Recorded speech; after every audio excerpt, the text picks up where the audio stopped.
Hey everyone, I am here today to talk or maybe ask people in similar situations that I am to talk about wheelchair etiquette. Now, honestly, I'm still learning a lot myself, and I will be the first to admit I don't know a lot of things, but some things that happened made me think that rather made me angry a couple of things.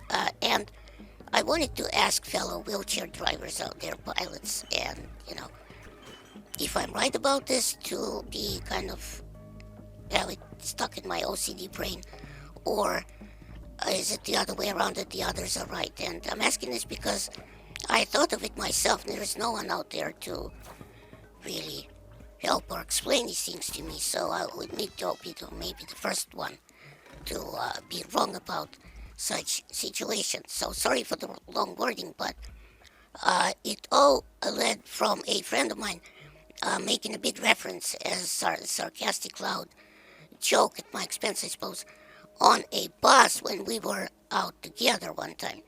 So, as the driver of the bus, you see, or the Uber usually, or whoever comes up to, buckle me in, and they have these, obviously, these hooks and, belts that strap in the wheelchair and everything.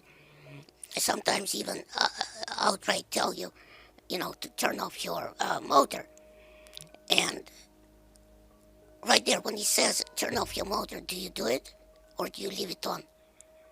Now, I try to leave it on without making a big deal about it or attracting attention to it.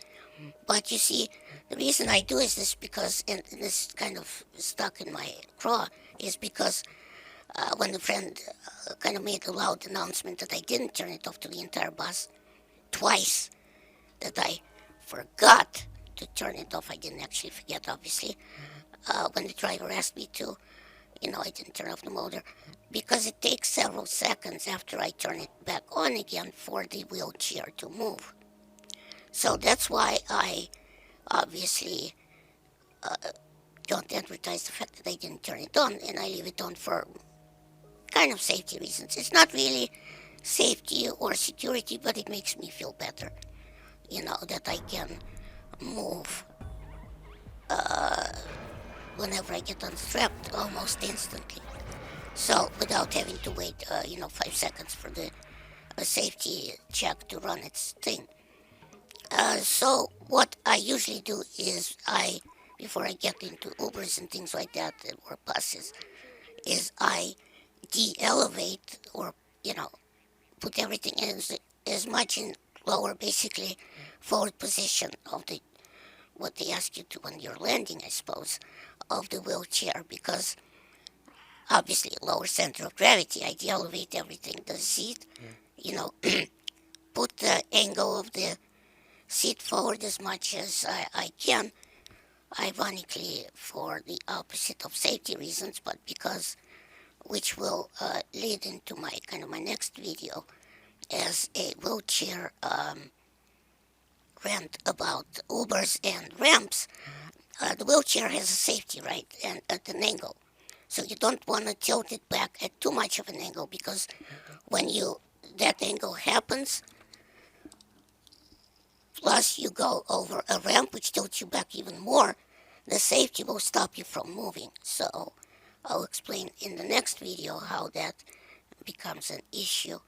So whenever you go into a bus or a ramp, you tilt everything forward, and then drive everything down to the lowest center of gravity, which I actually have, thankfully, the seat elevator in my wheelchair. But otherwise, if the sensors stop you in the middle of a walkway with people behind you, that's a really bad situation, and happened to me more than once. So I just wanted to ask, do other people do this, and do they leave their wheelchair on? Do they, how do they work with Ubers and strap-ons and all things like that? So, which actually leads me, as I said, into my next video, about the Uber ramps and the vans and some drivers being basically assholes. Seamless transition.